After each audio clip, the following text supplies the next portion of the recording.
Hi, this is Tamsen Granger. And this is Dan Abuhoff. With Tamsen and Dan Read the Paper. It's Memorial Day. I know, this is not our normal day, but we're going to take a little vacation from the podcast. So we thought we'd do an extra one so you won't miss a minute of the fun. That's right, because you'll have uninterrupted podcast joy. And so we're looking ahead and dealing with the very end of Memorial Day, but it will be broadcast a week hence, I believe. Something like that. Yeah, don't worry about the details, Dan. Okay. Right? We have people for that. Exactly. Okay, right. The point is, it's Memorial Day, and we've got some fun stuff to talk about. Exactly. It's a load of stuff. And the biggest thing in our minds right now are insects. Yeah, not really, actually. Even here in beautiful downtown Limeport, the insects aren't in full flower yet. We're not besieged. We can actually sit outside. But here's an article from the New York Times. It's an opinion piece by Kurt Steger, a professor of natural sciences at Paul Smith's College. And he is worried about the decline of bugs, of insects, and reports that a study published last fall documented a 76% decline in the seasonal biomass of flying insects netted at 63 locations in Germany over the last 3 decades. Losses in midsummer, when these insects are most numerous, exceed 80%. And so this seems huge. Yes, it does. Huge. Yeah. And warrants more study to figure out why it's happening and etc. Here's the problem. There's nobody to study it. There are fewer and fewer academics, scientists, really? interested in natural phenomenon like this, sort of, on-site research. Okay, lots of people are in their offices with the computers doing all kinds of studies and data, but field study has lost its allure. Okay, but also, well, tell me this. You told me how they measure the loss of insects, right? Right. Yeah. Well, we're wondering. Yeah. For instance, is it the cars? Are cars slaughtering insects? Yeah. Because the way they studied this phenomenon in the UK was they signed up people to put little grids on the front of their cars, and they are in fact noticing fewer splats on the car of dead insects. Right. So and people in general, anecdotally, you see fewer insect splatters on your windshields here in the U.S. And the conclusion wherever. that means there are fewer insects. Right, but it also means, but is that part of the problem, that the cars are running into them and killing them? Or it could be pesticides. Right. It could be a lot of things. And Mr. Dr. probably Steger is leaning towards pesticides, but the point is we need more people to study this. And that's the beauty of the UK study. It was normal everyday people. It wasn't scientists. It was like the weather watchers on, the nightly news. People signed up. The hobbyists. They're hobbyists. And there really is a dependence on these. That's the problem. The problem is that it's not just an idle thing. The notion is that if you have so many fewer insects, you really upset the ecological balance such that everything's thrown off. I think. Yes, the eminent biologist Edward O. Wilson warned, if all mankind were to disappear, the world would regenerate back to the rich state of equilibrium that existed 10,000 years ago. If insects were to vanish, the environment would collapse into chaos. That's right. So that's why people study the loss of insects, but insects do not study the loss of people because it's inconsequential. But beyond that... Oh, that's pretty cute. Well, anyway, he says we need more of this sort of, referring to the splatometers. The splatometers, this sort of scientist-directed crowdsourcing. But here's citizen scientists, are important. All right. But see, here's why this kind of message gets diffused, because at the same time, the big story in the New York Times this past week is about lanternflies. And the headline is, "To hungry barbarians with wings, the U.S. is delicious." And it's talking about the lanternfly, which is plundering parts of Pennsylvania. And this is a big deal because what they're doing now is they're trying to isolate these lanternflies so they don't spread throughout the United States, because if they do, it could be something of a disaster, as it happened in Korea. They feed on a huge range of plants. They're particularly fond of grapevines, apple and stone fruit trees, as well as a number of hardwood trees like black walnut and maple. And they've been appearing in grapes. They say that we reports from growers of grapes of a 90% loss in areas where they have lanternflies. Oh my God! So can they do anything about this? Well, first of all, let me tell you how common it is. Here's the problem: they got here they shouldn't have gotten here. They feed primarily on one type of tree, but it's a common tree. It's called Atlantis, or the tree of heaven. And as Harry Zerlin, our resident entomologist, tells me, that is the tree, and a tree grows in Brooklyn, the movie. That's how common that tree is, the tree of heaven. So they're potentially all over. For those in our audience who have seen that movie from the 1940s? No, 1950s. 1950s. It's not that long ago. Yeah. Can you do anything about it? Yeah, there are two things that they have in mind. Number one, as you mentioned a moment ago, the much criticized insecticides, which are being tested to possibly get rid of the lanternfly, and they don't know whether they can do that or not, or if it be effective, or they're going to bring out some insecticide previously banned, and folks in Maryland are doing some tests on that. But the second alternative is to reintroduce natural predators for the lanternfly, in particular what are called parasitic wasps, as a method of biological control. And interestingly, this was not obvious to me, that is considered quite extreme. In other words, those in the biz, including Harry, say you don't want to go to biocontrol unless you have to. Because you either rather do insecticides, because once you go to biocontrol, that really upsets things. Because then you don't know how that's going to play once you bring parasitic wasps into the environment. Right. So that upsets that balance. That's and right. Then, that's a what kind of problem thing. does that create? But here's my question. Usually, with the mosquito thing, they do the thing where they kind of affect birth control for the mosquitoes. Right. They can't do that kind of thing. And is that biocontrol as well? You've exhausted my knowledge. This is what they're trying right now. Anyway, they're quarantining. So it shows how desperate they are. But I mean, and by the way, they're called lanternflies. And I made the mistake in front of my friend Harry of referring to them as flies. This resulted in the following email from Harry Zerlin. Although you might think that the name itself indicates it as a fly, the trick to know is that when there is no space between the first word and the word fly, as in butterfly, dragonfly, mayfly, etc., the insect is not a fly. True flies, that is insects in the order Diptera, have space before the word fly, as in robberfly, flowerfly, blackfly.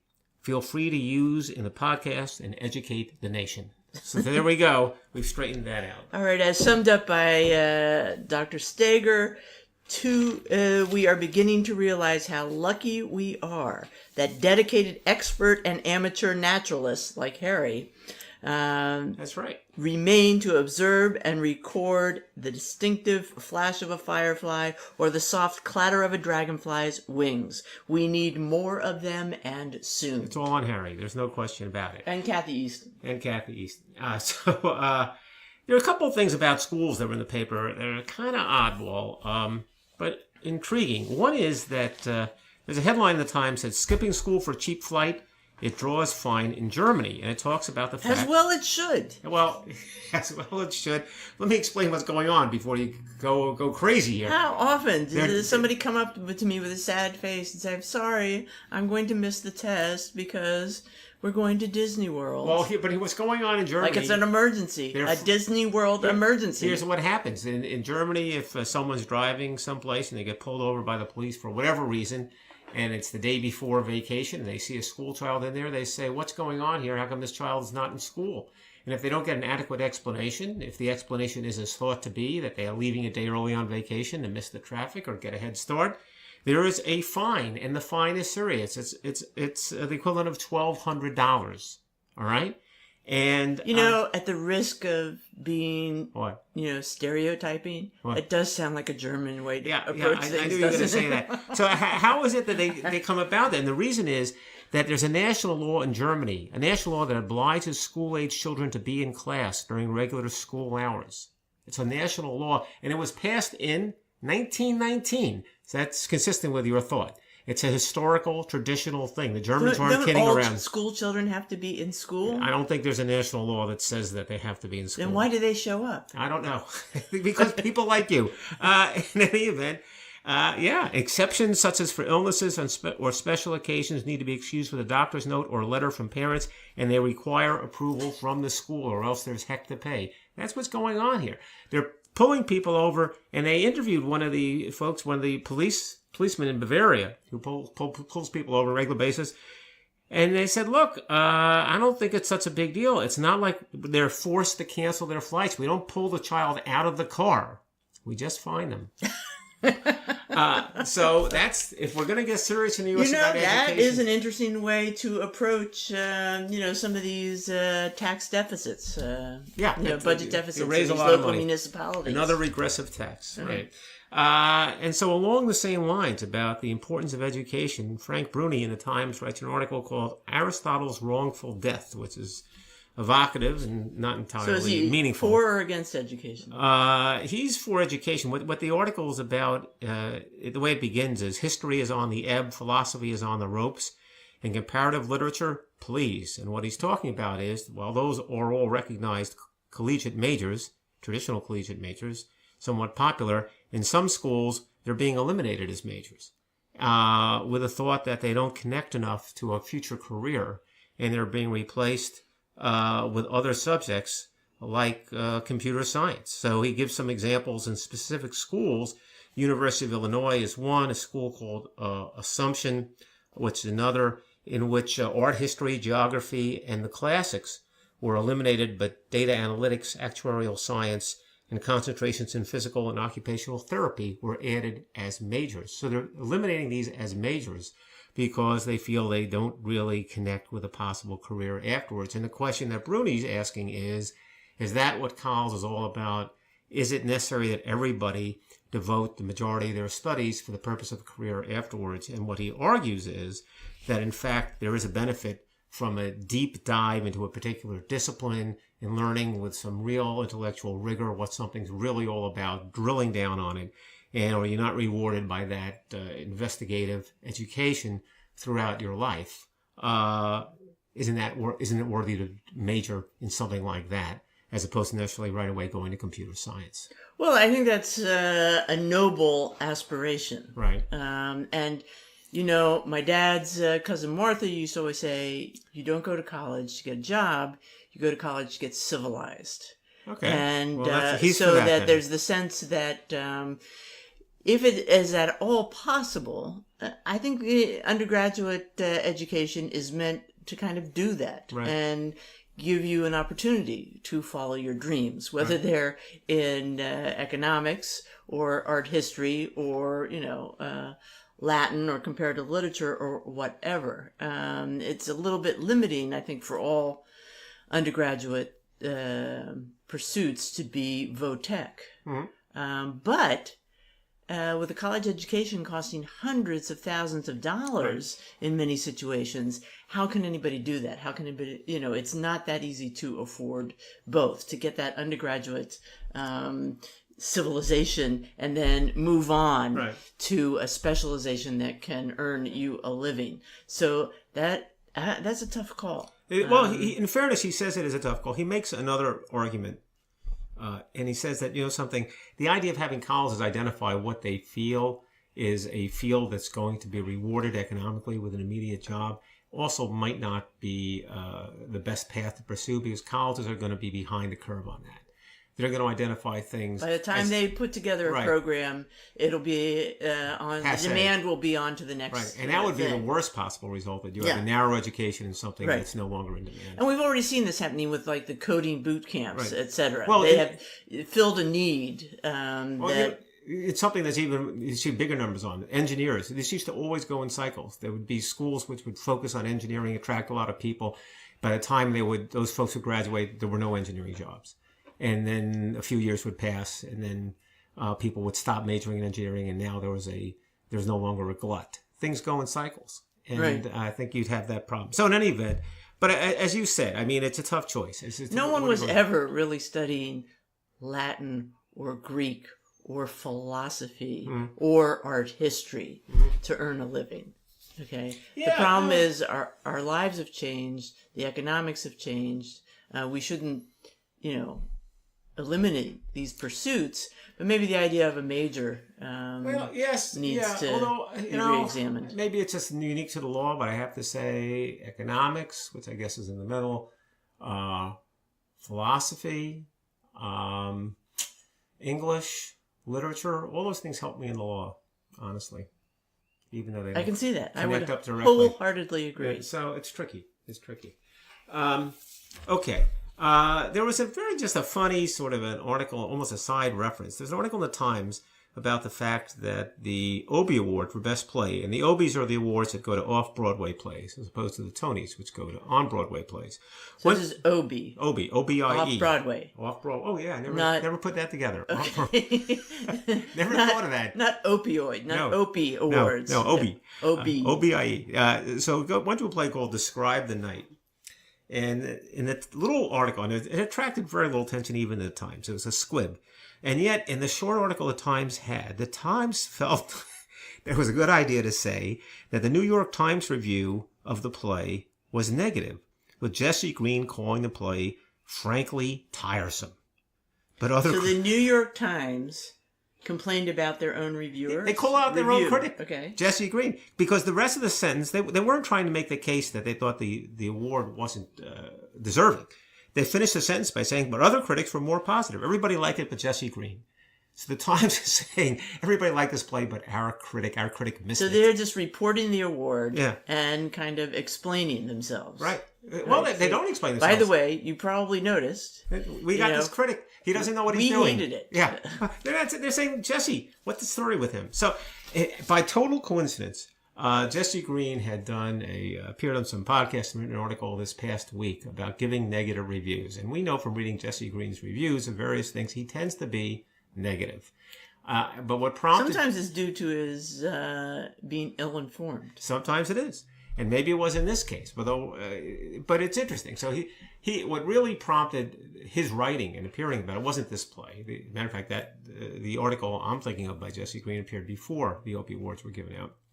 But it was the Margaritaville play. Because the Margaritaville play, he panned, and he wrote, frankly, a very funny negative review. It was enjoyable to read it. Never saw the play myself, nor did you, but it was funny negative. So, wait a minute. Who's the singer, the artist? Margaritaville? Yes.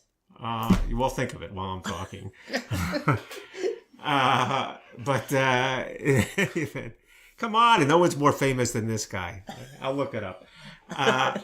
In any event, by the end of the podcast, we'll give it to you, even though you probably know everybody knows Jimmy Buffett. Jimmy Buffett. Okay. And it turns out that he gave it a terrible review. And so it's a musical that is just all of his songs. Well, yeah, they string it together in some way. But Jimmy Buffett's not there. And people who like Jimmy Buffett go to it. And there are a zillion Jimmy Buffett fans. And they love it. And they love it. And they love it. And they have drinks that are served throughout the musical, so they love it even more than they might otherwise. So none of those people care what Jesse Green's review is. They cared enough to write invective-laden messages to Jesse Green saying, I hated your negative review, what the heck is wrong with you? Yeah. And that's what prompted his defending himself. And he was saying, look, he said he's not backing down. He said, that was a terrible play. It's whatever. It was barely a play. And he says, I recognize that there are sometimes people put forward an honest effort and try to come up with something that they think is artistically significant, and I disagree. But I try not to write a terribly negative review there. This is just a completely cynical commercial venture. No one spent 10 minutes thinking about it. I don't mind panning it. I live by that pan. So I think that's a fair perspective. He also went on to say that the bigger danger is if he writes a positive review about a play that's not that good. because if he leans in that direction, people will go to the play, spend their money, spend their time, and be very disappointed and they'll have been misled. And that has happened to us. That has happened to us because of Jesse Green. Yes. So Jesse Green wrote an But let article. me just say this. Isn't the idea to put on a show? Yeah. Okay? And? Put on a show. What more do you need to, do to qualify? Yeah. Again, it but what's your rubs point? me the wrong way. What's your point? That he Because should have been negative about Margaritaville? I don't think I don't think people should walk around defining what is art. Okay? No, he's not defining and what is obviously more than 10 minutes were spent on it, okay? So he doesn't like it. Okay. So it appeals to a certain group. It's not... I actually thought his Margaritaville review was fine. I think, but what he may have said and what he should have said, I don't have it in front of me. But it doesn't serve everybody. No, he may it have serves said, Planet New York. Yeah, he said, look, if you're a big Jimmy Buffett fan, you'll probably enjoy it. And I think he probably said that, and I think that's probably right. But the play that he went the other way on, and this is my real beef with him, was Antipodes, which was a terrible play.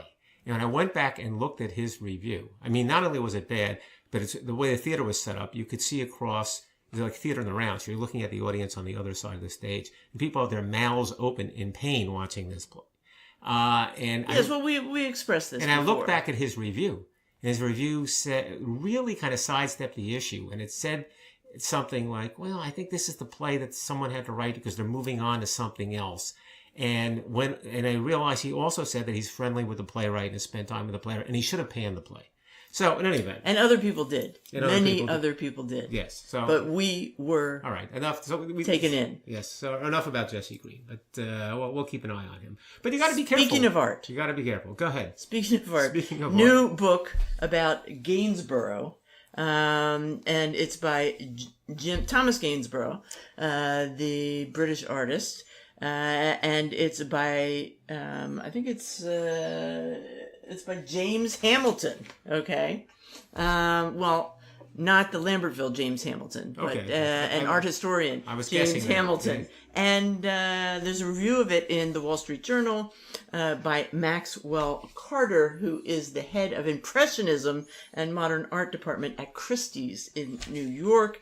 And so Gainsborough was a terrific portrait artist and landscape artist. He did the portraits to make a living, but he loved doing the landscapes. And he lived in the 18th century, 1727, 1788. This book is supposed to show what a fun guy he was. Mm-hmm. And really is supposed to be a very readable discussion of his life, which has all kinds of sort of adventures and anecdotes, despite all of his correspondence being destroyed after his death. Mm-hmm. So that presents problems when you're writing a biography. But anyway, nonetheless, and he was greatly appreciated. His contemporary Joshua Reynolds was another famous portrait artist. And the difference here is that Reynolds does your portrait, and it has all kinds of classical allusions, but maybe illusions as well, and a sense of gravitas. When Gainsborough does your portraits, he shows you at ease and full of sparkle. And anyway, this. So the point's made to sort of make it more clear what Gainsborough is doing. Is that the idea? Well, the difference. I mean, those are the two heavyweights of the period in terms of portraiture. Okay. And those are the two guys who are in your survey book. I wasn't familiar with Reynolds. And Reynolds is key. Sorry. All right. Anyway, but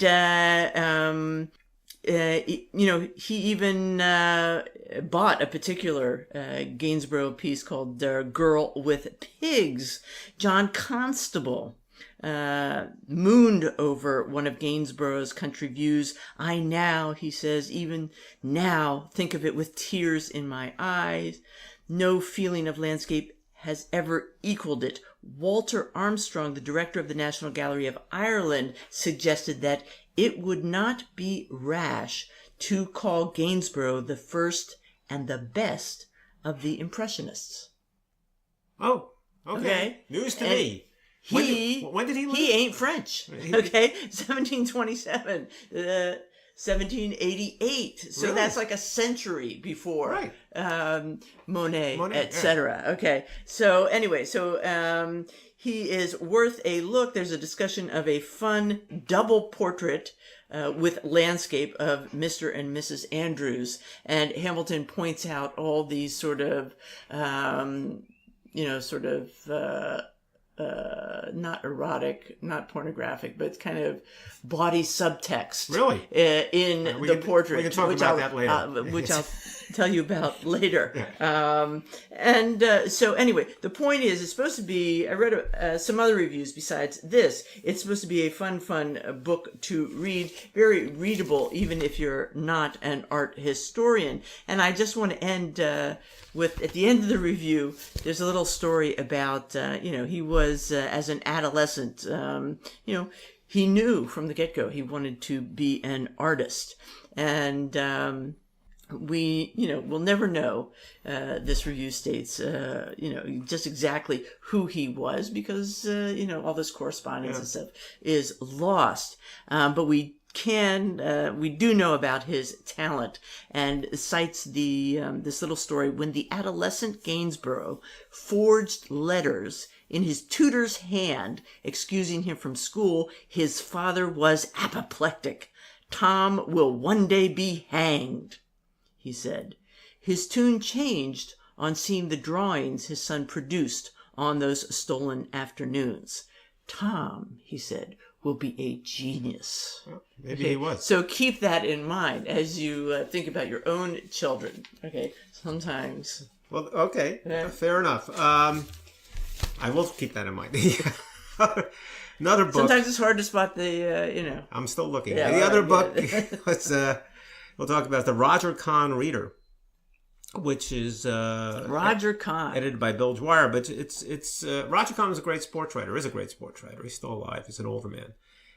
Wrote a lot for the New Yorker. Do you know about him, or have you read him? Oh no, I know about him, and I have read him. His famous book is The Boys of Summer, and you've heard of that book. Oh, I've heard of it. Yeah. Right. So is there a movie?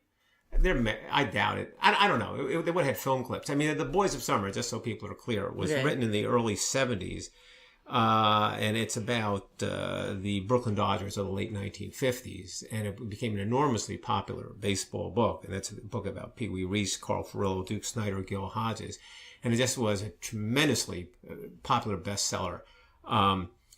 Very evocative of the times, and a lot of people are big Dodger fans. So it succeeded like no other baseball book I can think of in terms of historical books. But he's been writing pieces for the New Yorker, and the New Yorker. These are long pieces about baseball for years, and he was very much involved with the players of the 50s, 60s, and 70s. Knew them quite well, and he didn't always have the opportunity to put all his details in the New Yorker pieces. So, for example, what's in this book, some of the lesser-known pieces in which he puts in some more direct conversations with the players. Here's a conversation with Bob Gibson, the great pitcher of the St. Louis Cardinals, who was always first of all, fabulous pitcher, very tough, very strong-minded, some would say even somewhat aggressive. He says to Kahn, "I love the competition. Me with the ball, the hitter with the bat. I love that. And all the rest, it's horseshit. Except I like the money." All right. So there you go. But here's something that I thought was also a pretty good quote that comes from the book. So this is from Roger Kahn. "Sports tells anyone who watches intelligently about the times in which we live, about managed news, about corporate politics, about race and terror, and what the process of aging does to strong men." That wasn't written last week. That was written almost 50 years ago. Wow. And, yeah. And I think that sums it up. Yeah. So Roger Kahn was a great writer, and I think it might be worth picking that up. That's the Roger Kahn Reader. Maybe I'll put it on the Kindle. Put it on your Christmas list. Okay. All right. Well, now everyone else is going to get like 5,000 copies if I put it on my Christmas list. You had the story about the volcanoes. Well, it's just fun, because I am a fan of gods and goddesses. Yes. And normally I'm dealing with Greek and Roman gods and goddesses, maybe some Norse gods and goddesses. But of course, because of the activities in Hawaii, in terms of the volcano, the Kilauea volcano exploding, Right. Pele has been all the rage, all about the news. For instance, people are explaining what's going on there by saying, Monica Devlin, a retired school teacher, simply says, "My house was an offering to Pele." And so scholars of Hawaiian culture point out that the honorific name for Pele is Pele Honomea, incorporating the deity's sacred connection to the earth, the oceans, and the red color of lava. Many Hawaiians call the goddess Madam Pele or Tutu Pele, using an affectionate term for grandmother, while making it clear they are Pele's descendants. Legends vary as to her origins, but chants suggest Pele followed her star to Hawaii from elsewhere in Polynesia, similar to the seafarers who reached the Hawaiian Islands in an epic feat of navigation and migration around the time Europe was mired in the Dark Ages. Some say Pele was born in Tahiti to the fertility goddess Hanomea, but was forced to flee to Hawaii in a great canoe after seducing the husband of her older sister, the goddess of the sea. At different islands in Hawaii, Pele used her stick to dig out fire pits, forging the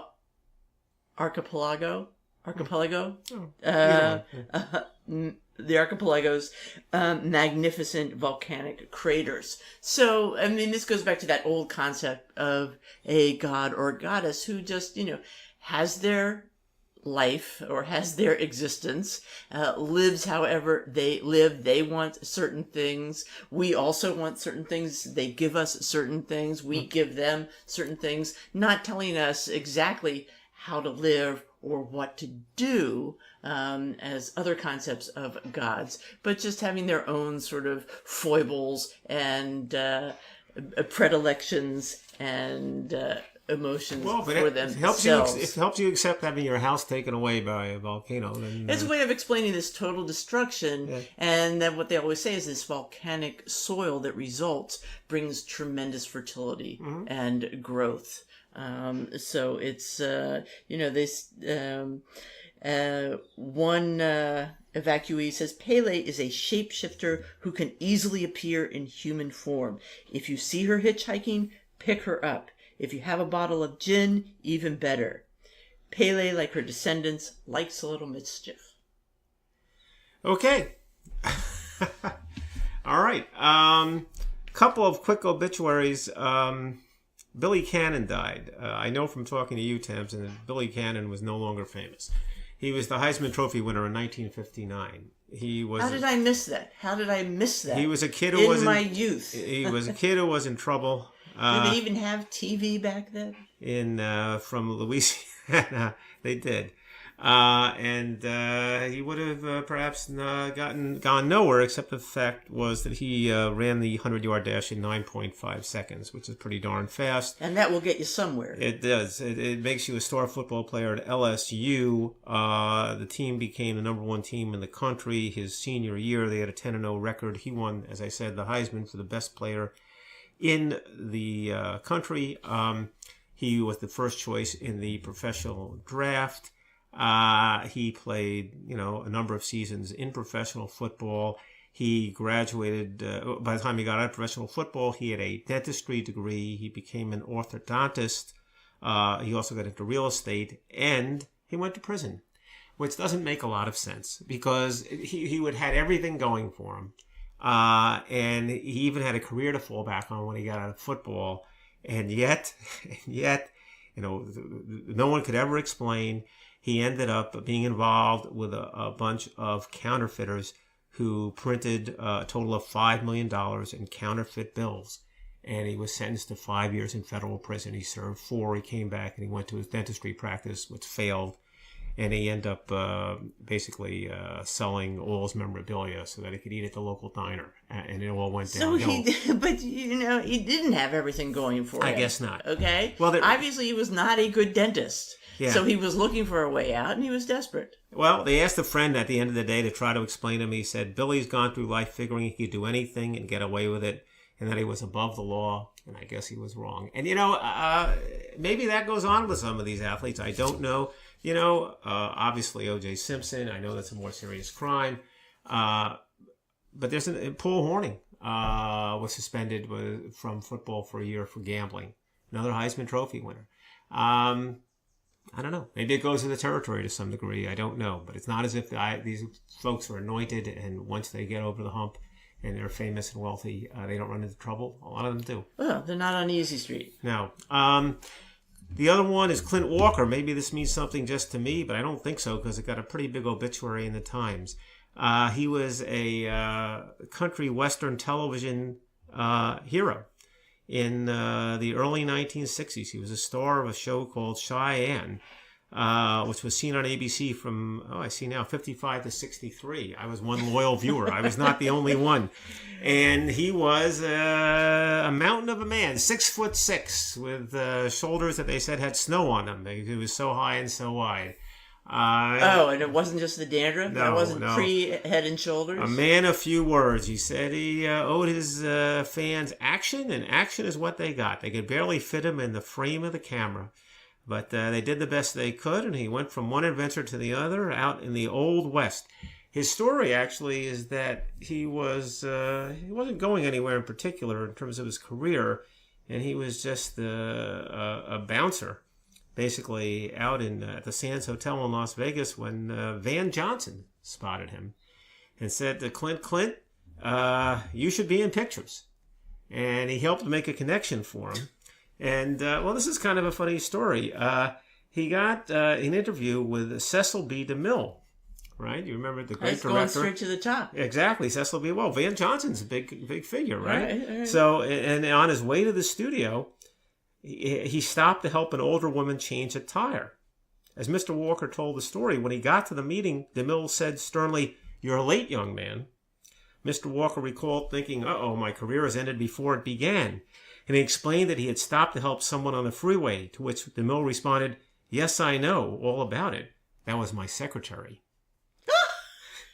How is that possible? Mr. Walker appears in the film that DeMille was casting as one of the Sardinian guards. And from that, a great career was born.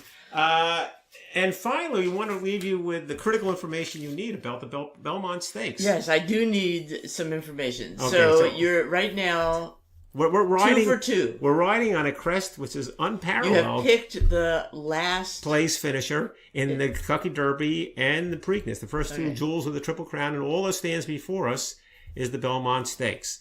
So the question is, how do we pick the last place finisher for the Belmont Stakes? And we have to use the method we used before, which is we're picking the triple dud. Right? Yes, but the way to do it is you have to pick the horse I have to pick the horse I think is going to win. That's the only chance I have of picking the loser. All right. And it's interesting because there are two horses that come to mind. Okay, one is Gronkowski. There's a horse called Gronkowski, which is named after Rob Gronkowski, and he is the longest odds in the race. 69 to 1. Okay. All right. And his backers say that that's great luck. That's a great number, 69 to 1 for Rob Gronkowski. Why is it? Let me tell you before you speculate. It's because the race is being run on 6/9, June 9th. And that's good luck. So one might think that's a good horse to pick to come in last, but that's not the way I do it. I'm going to pick a horse I think is going to win the race. And that horse is a horse named Hofburg. Hofburg. I'm picking Hofburg to win. Now, when I pick a horse to win, he often comes in last. So take that into consideration. Why do you think he's going to win? He's been rested. I think he ran in the Derby and skipped the Preakness. He's got the pedigree for distance. I do think you almost have to discount the horses that ran both the Derby and the Preakness. They're all very tired by this point, including Justify. And Justify was lagging. And, there's a temptation, lagging in the Preakness. There's a temptation to pick the horse that finished second in the Preakness, but that horse is in the same boat as Justify. They're all diving. The Preakness, frankly, wasn't that impressive. And a lot of people have said that, and a lot of people are getting off Justify on the Belmont. Because they feel that he was not impressive in the Preakness, and it's not going to get better in the Belmont. Is the Belmont like the longest one? Yes, that's the other trick. The Belmont's 1.5 miles. So just to give you an idea, the Derby is 1.25 miles, which is a test for these horses. That's long.